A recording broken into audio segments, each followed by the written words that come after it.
What I'd first like to do is just tell you all a little bit about why I wrote the book. And to kind of set the stage, I look around here and I bet you a lot of you know as much or more about Vietnam than I do. But I'll just say a couple of things about it. It was a long war. It was 10 years at least. You could probably count 20 if you really looked at it closely. But it was 10 serious, bloody years. It was a different country back then in a lot of ways. And the topic that I think made it the most different just came up this evening when I was talking to Todd, the fellow who's doing some TV here, and that's the draft. The draft back in 1968, 69 was encompassing. It was something that was weighing on the thoughts of every young person in the country, especially the young men, also the young women who were trying to figure out what young men they might hook up with. 2.5 million Americans over that 10-year period wound up in Vietnam, helping somehow to fight the war. That was 10% of the boomers in Vietnam. 88% of the infantry in the Army were draftees, including myself. And boy, let me tell you, you got the basic training. Whether or not you're going to be in infantry was something you really thought about.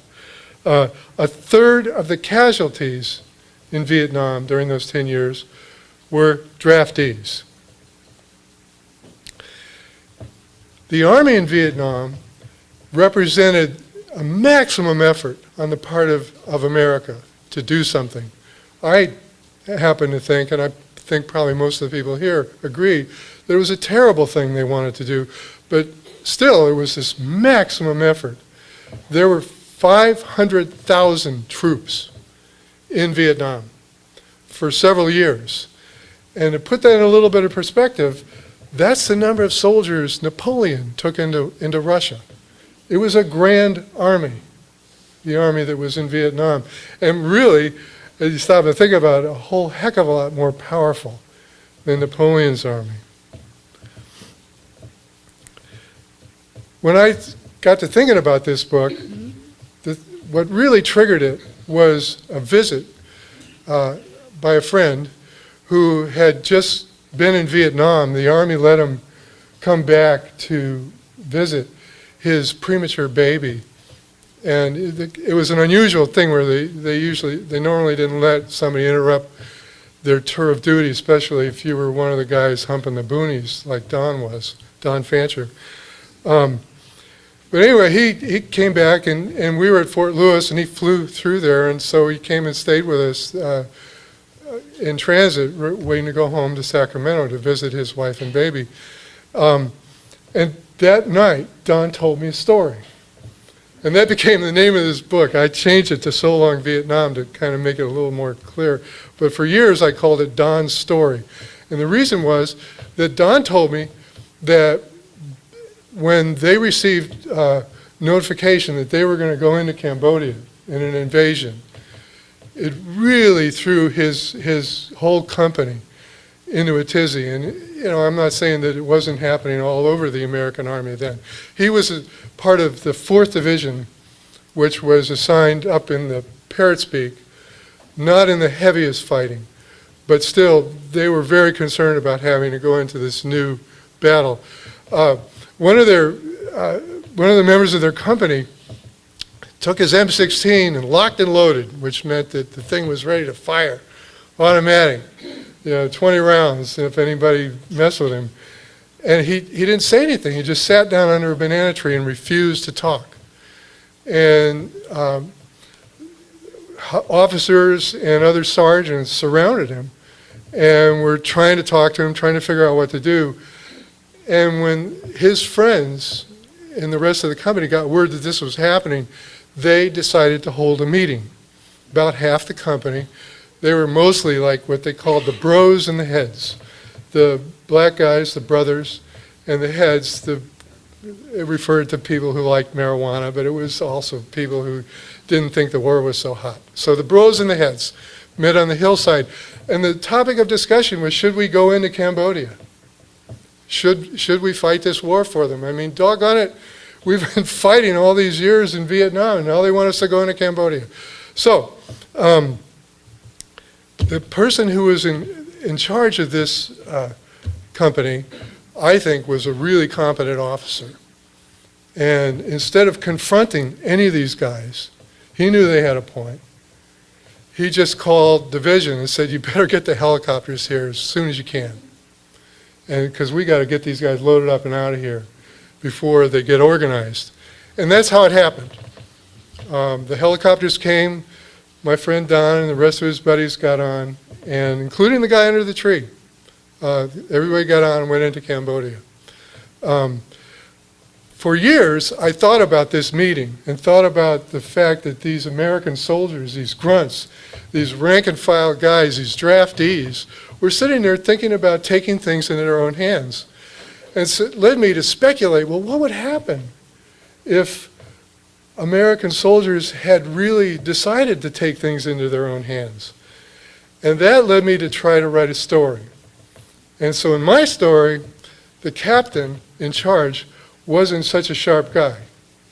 He was more like some of the commanding officers that I knew here at Fort Lewis, and confronted those soldiers. And what would happen if they were confronted and they stood up to him and they decided, hey, this war has to stop. We're going to have a mass movement to stop the war. And that's the basis of my story. So, anyway, I just thought I'd read a few things from the book to you guys to introduce you to a few of the characters. December 8th, 1969. 3 days later, the 3rd Battalion of the 8th Light Infantry Brigade, 4th Division, was moving out with barely enough time to assign the new guys their bunks.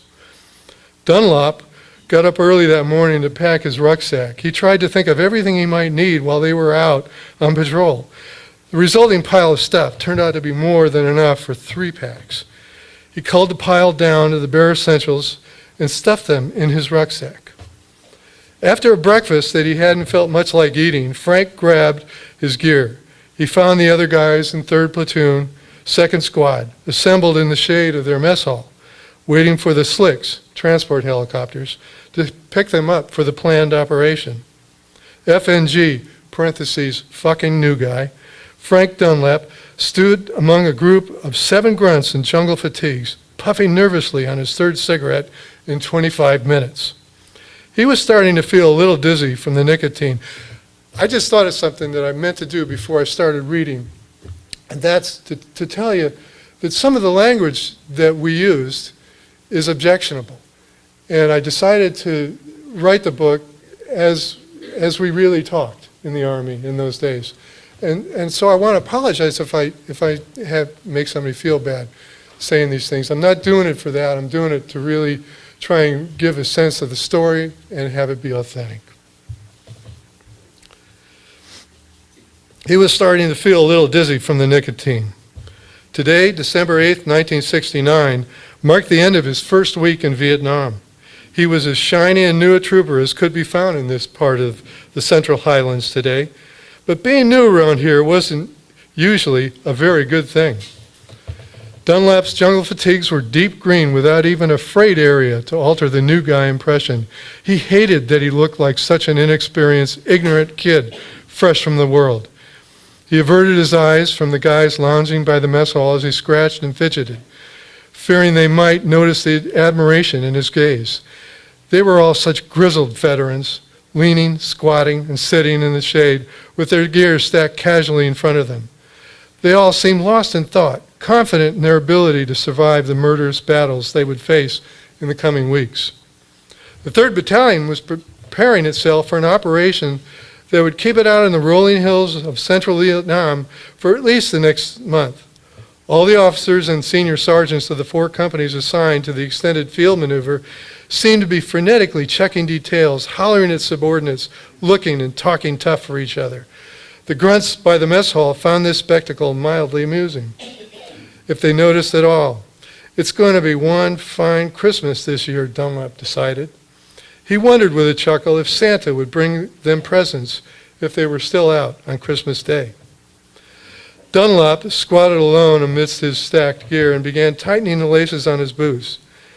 I'm not sure exactly how I feel right now, he thought, but I think it's some version of scared shitless of going to war. Sergeant Roland Peterson, leader of 2nd Squad, 3rd Platoon, D Company, gave up his favorite shady place under the mess hall window and strolled over to where Dunlop was standing. You better rub some dirt into that new boot leather you're wearing there, troop. Peterson stood in front of Dunlop with his legs spread in a casual athletic stance and took off his bush hat, wiping the sweat from his brow with his forearm.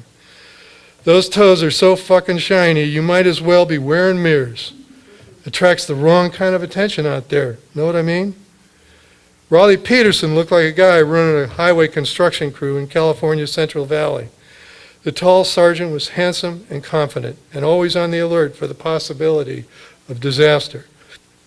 Dunlop had heard from sources around 3rd of the 8th that Peterson was the best squad leader in the battalion. Frank flipped his cigarette on the ground as he hunkered down and began rubbing some of the local red mud onto the toes of his boots. You from California, Dunlop? How'd you guess? The new troop looked up, smiling at the question. Oh, forget that steers and queers shit, man. There's been a lot of new guys in the battalion from Cal lately. That's enough. Huh? Dunlop looked confused for a moment. Oh, yeah. He stood up and looked down at his toes. Now you're starting to look like something besides fresh meat for Victor. Victor? Victor Charlie, the guy in the black pajamas who wants to make your wife glad you took out that extra life insurance policy before they dropped you into this shithole. Oh, that Victor. Frank smacked his lips, feeling a little dry in the mouth. Now, if it's okay with you, let's have a look at what you got in that rucksack. Peterson squatted, and before Dunlop could respond, opened the bulging pack and pushed the top items aside. He looked up and gazed into the distance for a moment, his brow furrowed, jaw set. Then he tipped the pack upside down and shook till all its contents were on the ground between the two men. Sorry, guy. Peterson gave the astonished Dunlop a comforting nod and then went to work sorting the gear into 2 piles. Frank cast a furtive glance over his shoulder toward the rest of the squad, still lounging in the shade, cigarettes dangling from their expressionless faces. They were watching Peterson's inventory of Dunlop's things, and they all seemed to be at least mildly interested in the show. Hey, Raleigh, give you a good price for his stash when you find it. PFC Bill Van Dyne, known as Lizard, rocked on his steel pot, took a puff from his smoke, and laughed at his own joke. Van Dyne always seemed high on something or other. When he wasn't high, he was usually pretty nervous, tapping out the beat to some song only Lizard could hear. Van Dyne wasn't what you'd call a popular soldier. Several of his fellow squad members had accused him on different occasions of stealing from their footlockers. None of the thefts had been proven, but Peterson believed it would be only a matter of time before the guy got nailed. Upon his arrival, he had informed some of the squad that he had escaped a breaking and entering charge by joining the Army. Besides, it was widely believed that the slimy Van Dyne cheated at West. Say, new guy, you look like you're going to the prom, man. PFC Frank Burkowski from St. Louis stood and pointed to the gear in front of Dunlop. Anybody with that many pairs of pants must be planning on dancing with the gooks. And let me tell you, man, that ain't what they got in mind for your young ass. Peterson looked up at his squad, frowned, and said, why don't you guys just shut the fuck up? Can't you see I'm trying to get the guy squared away?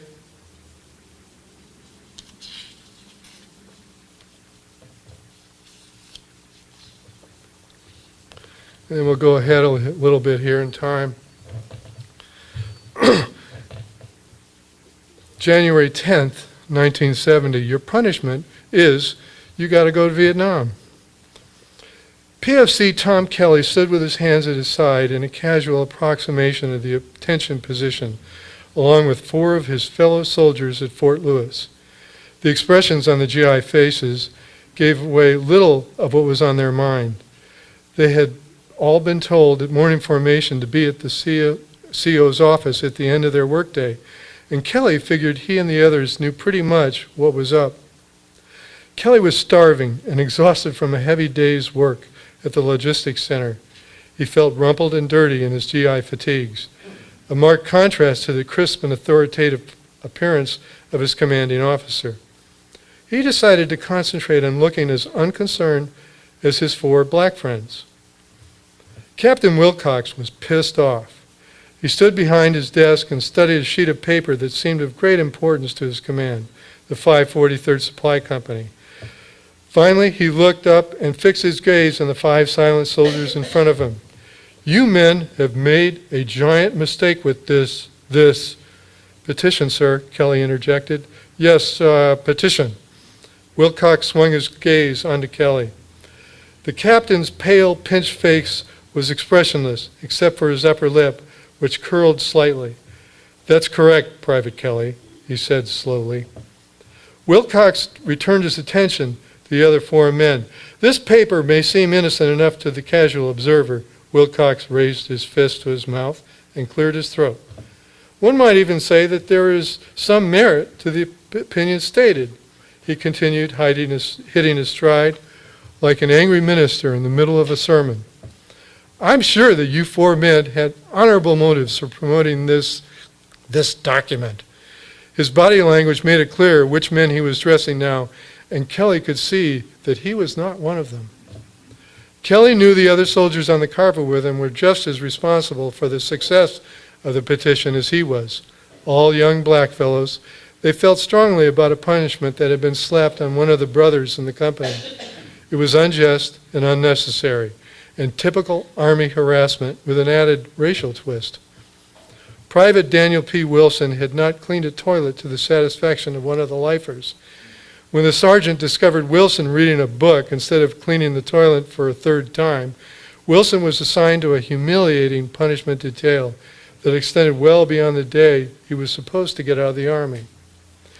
The absolutely worst thing that could happen to any GI was to have his ETS, parenthesis, estimated time of separation, date extended, especially when he was short, like Wilson, with only a month to go. That was a big mistake on the part of the Army.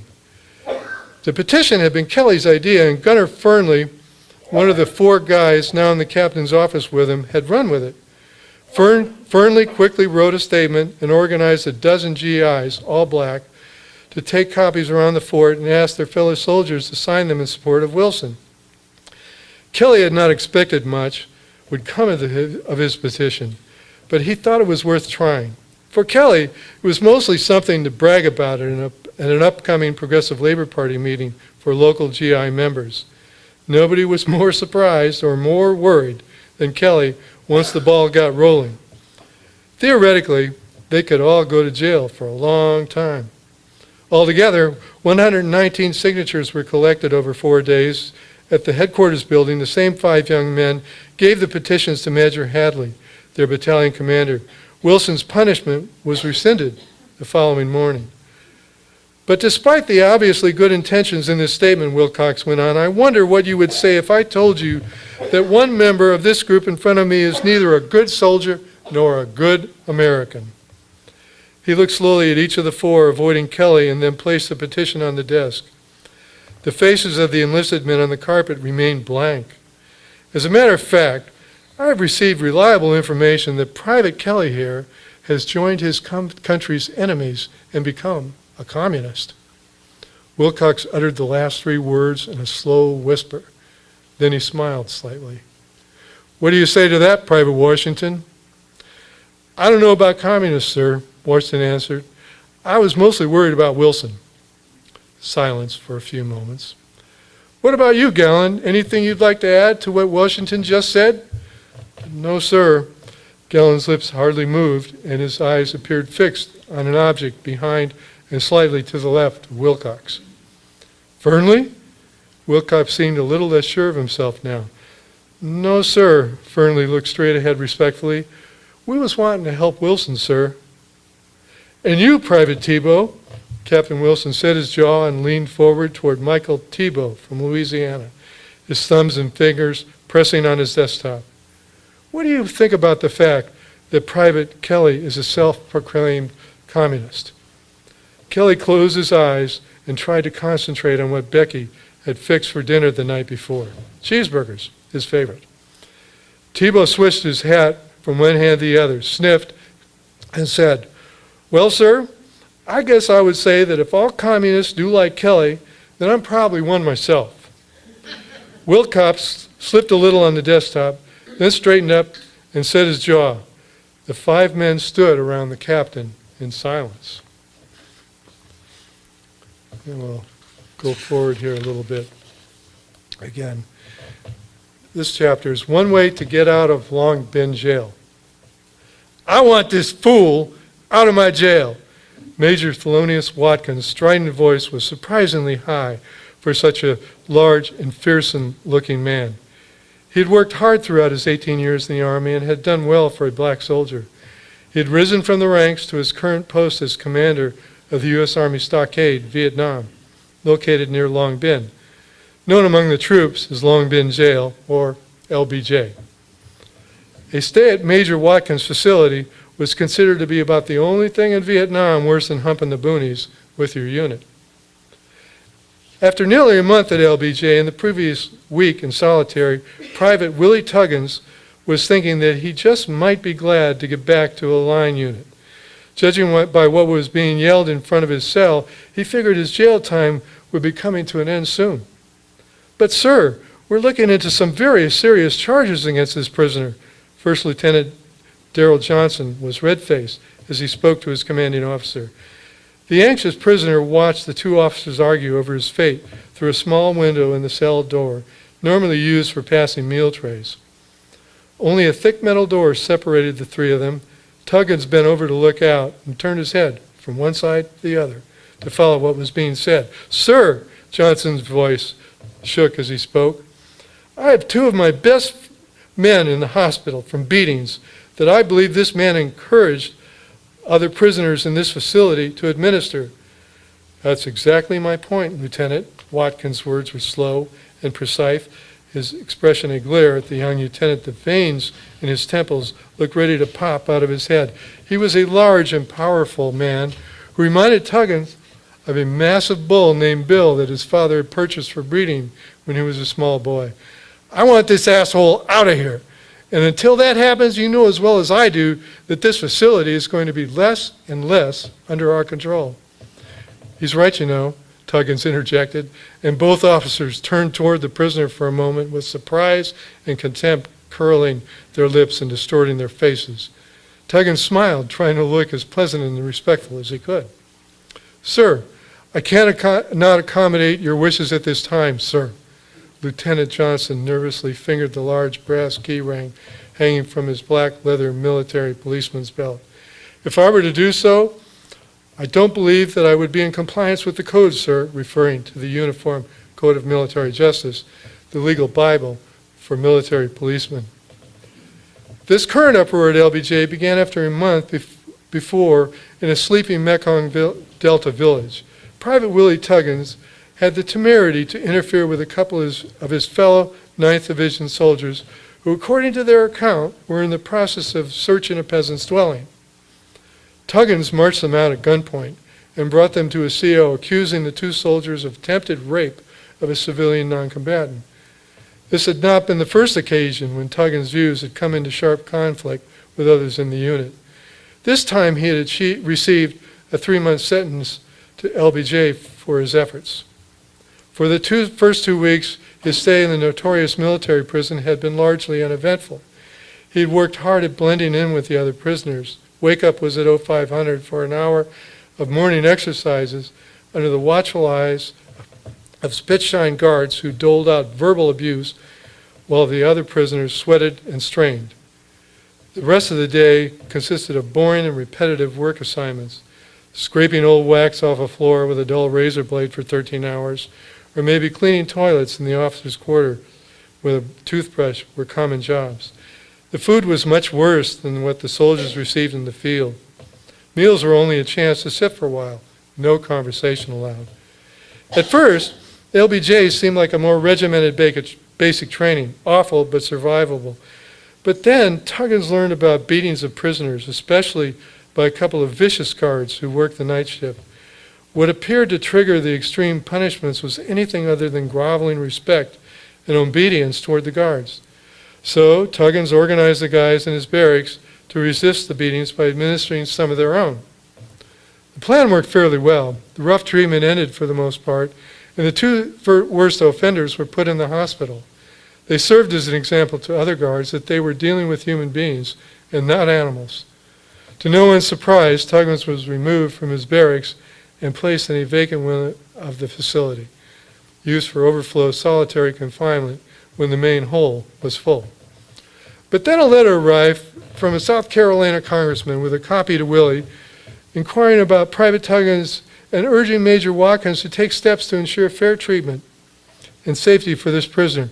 Private Tuggins, the congressman wrote, was the son of the Reverend Joseph Tuggins, an important community and black church leader in his South Carolina congressional district.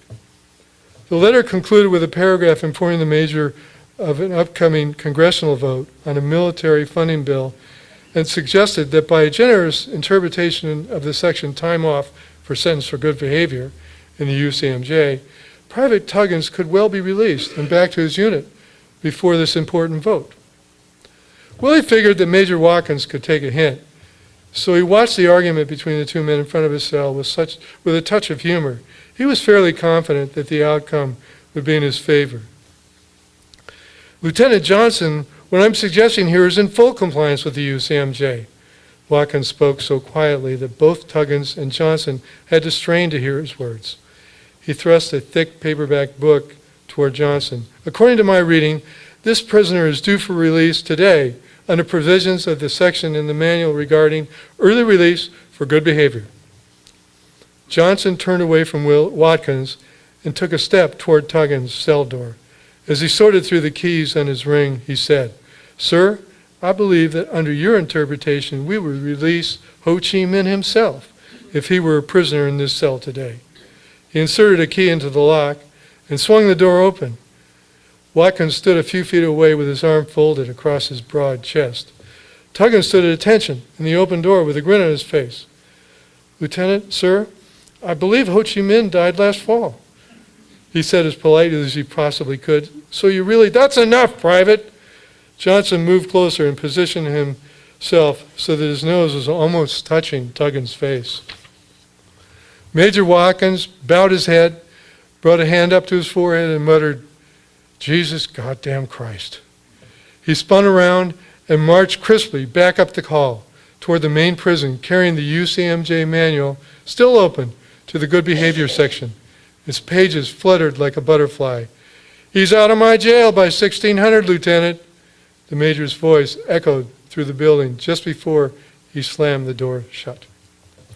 So, I hope that gives you a little bit of a flavor of the book, and I hope that you decide you might get a little more interested in it. Thank you. I worked on it for a long time. When I calculated it once, it was about 17 years it took me to write it. And then I heard about this guy who wrote Matterhorn, that I'm sure some people are familiar with in the crowd, about Vietnam. And he did his for, I think, more than 20 years. He worked on his book. So maybe there's kind of a pattern there that old soldiers take a while, and we finally get between covers. So anyway, I'd like to take a few questions now if anybody's interested in having a discussion. And then we're going to have small group discussions a little bit. And I would suggest that from this book, I'd like to see people come to the idea that mass movements among everyday people are really powerful, that they could do huge good things. That's what my book is about. As I'm sure everybody knows, we have some issues in front of us, like global warming and unemployment and others that are going to really require some mass pressure to do something about. So I hope that people will take that away from this book, that it's worth a try. it's worth a try to have a mass movement. So, any questions or any? Yeah, Steve. So how much of your personal experience was woven into your book, and can you say a little bit more about it? Well, the first half of the book, everything, I do it kind of like, if people remember Full Metal Jacket, where they did the training and then over at the war. And that's kind of how I did the book. And everything in training was just stuff that would happen. And I changed names a little bit. But it's all stuff that happened, like that meeting at the captain's office. And then everything up to the meeting on the hillside on the Cambodia border was really as it happened. And then from there, the last third of the book goes into the fiction. You know, my story about what if these guys had decided to march to Saigon. Ho Chi Minh said, yes. So I know Stars and Stripes didn't carry the stories of mass protests in the stateside. So did you guys know about, GIs who were resisting stateside and oh, sure. other folks? Yeah. Oh, sure.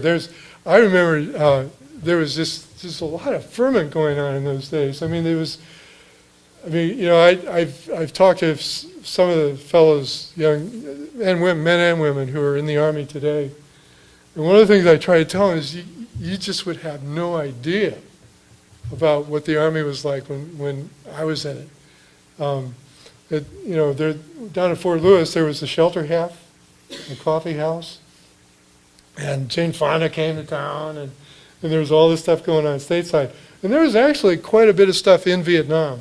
And I highly recommend the movie Sir, No Sir. Yeah, it's a wonderful movie. That's who helped us get this picture for the cover of the book. It's about rebellions in Vietnam. There was actually some things that happened among some company-sized groups that refusing to do what they were told to do and stuff like that. Never really coalesced, but that's what I wanted to speculate on. Oh, sure. I remember one time. I actually, the truth of, I didn't go to Vietnam, but I had my character that kind of represents me. That's where it got into fiction. I had him go to Vietnam.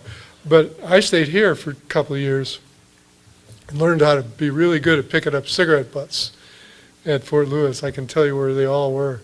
But one time, there was a huge forest fire in Wenatchee. And, they wanted to use Army trucks to move the firefighters back and forth in the fire zone. And I was assigned to drive a big tow truck, 5-ton tow truck.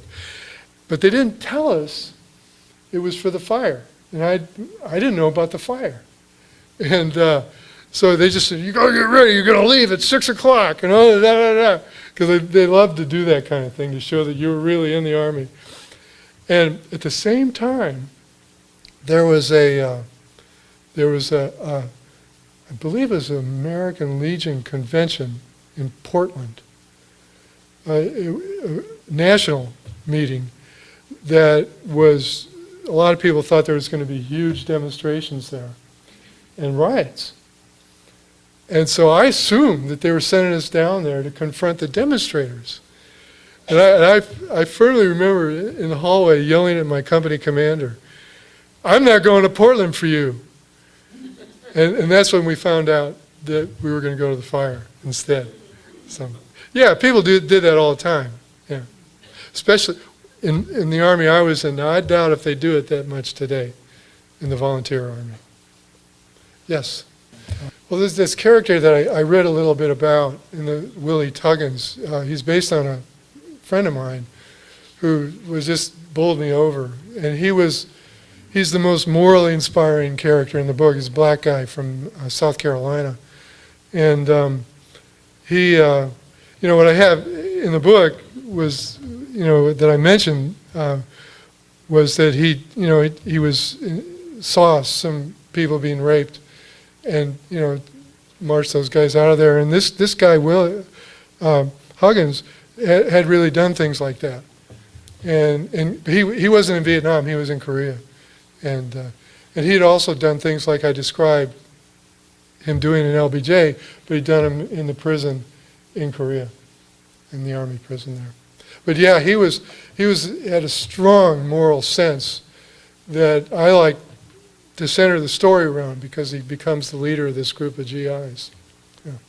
Well, yeah, I mean, that was mentioned to us more than once in training, was that, you don't fight for your country, you fight for your buddy. And, because, people get really close to one another in terrible situations, and they want to look out for one another. I think I might have included some of that in there. There's this one conversation I have take place where these guys are talking to, the character kind of represents me, about, look, when we get in firefights, you got to fight. And it's like at this really elemental level of buddies trying to do that.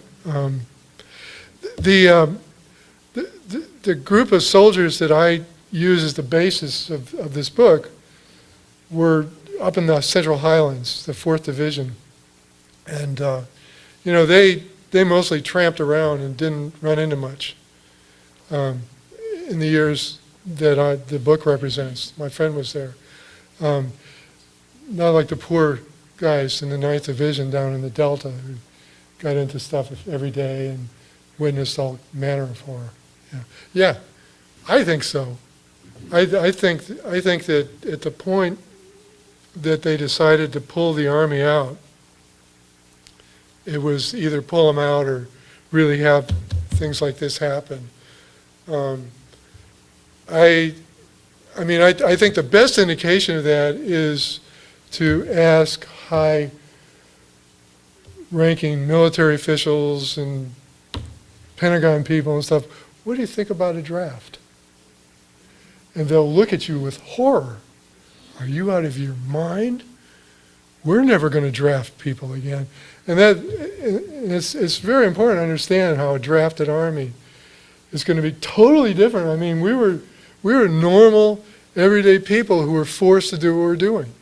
We didn't volunteer for it. Yes, ma'am. Well, people do things that are in their interests. I know that.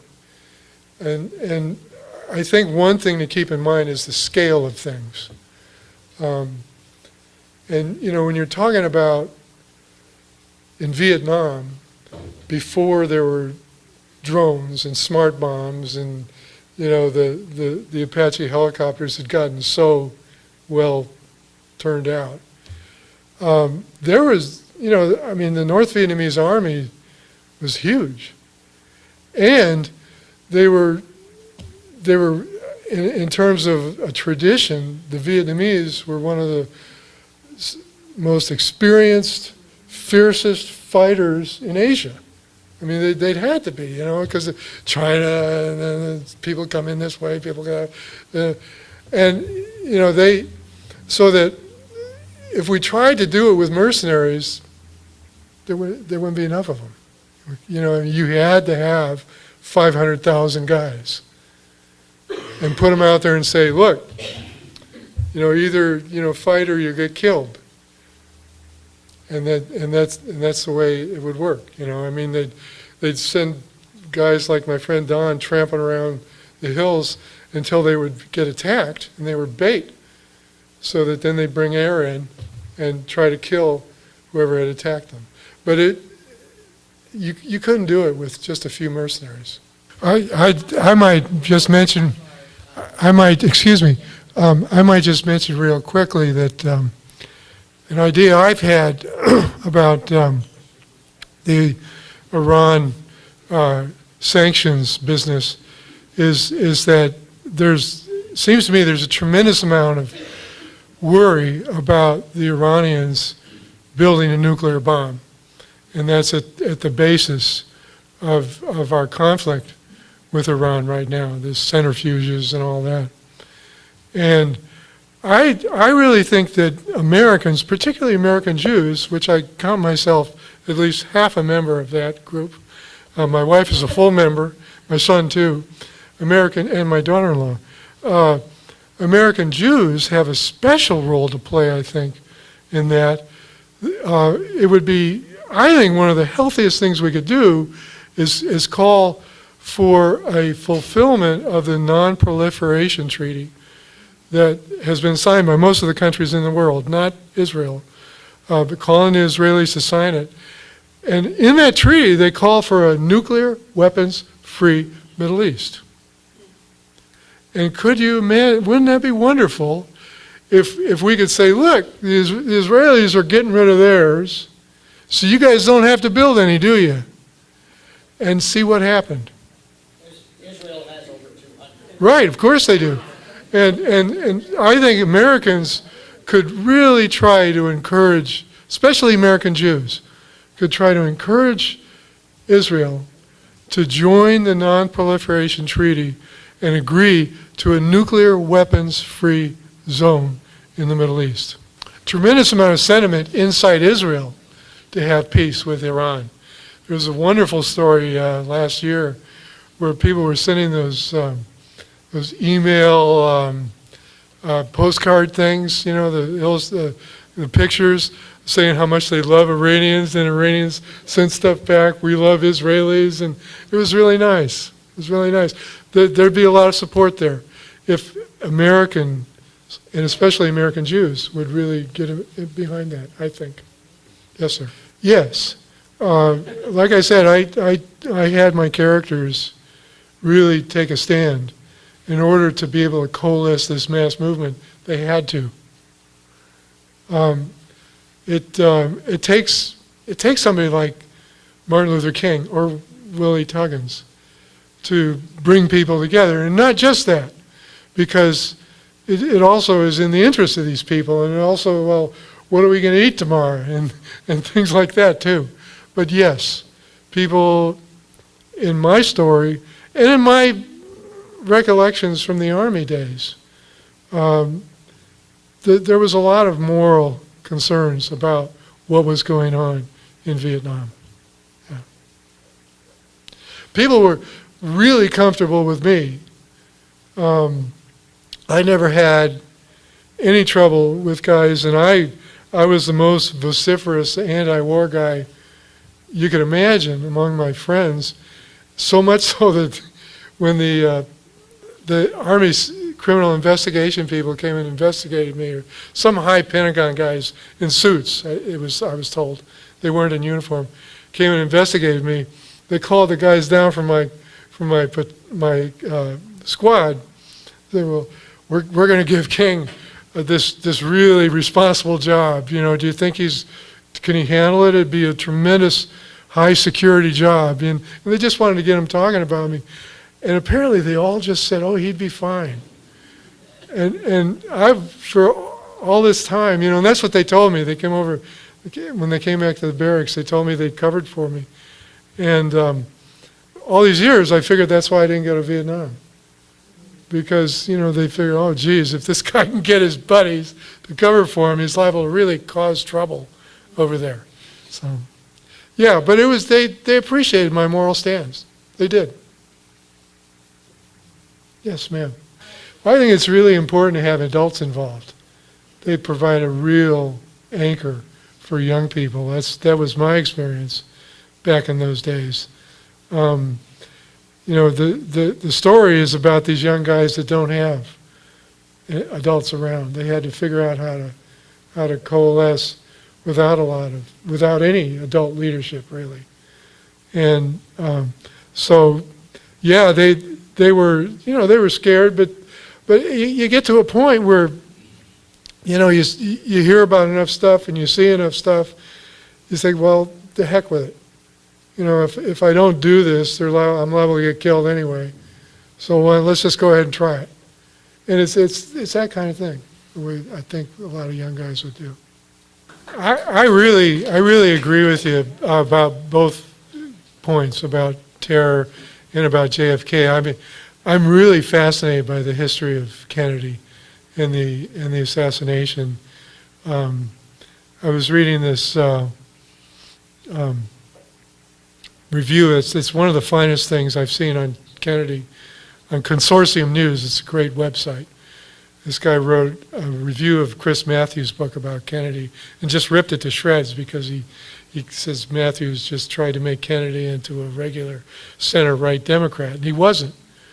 And he included this one passage that I loved about Kennedy, where he had decided that Vietnam was impossible, that we'd never be able to win there because it was a nationalist struggle, and we were just fighting the entire people there. And so he came up with this National Security Memorandum 262, which was a plan to get out of Vietnam not long before he was killed.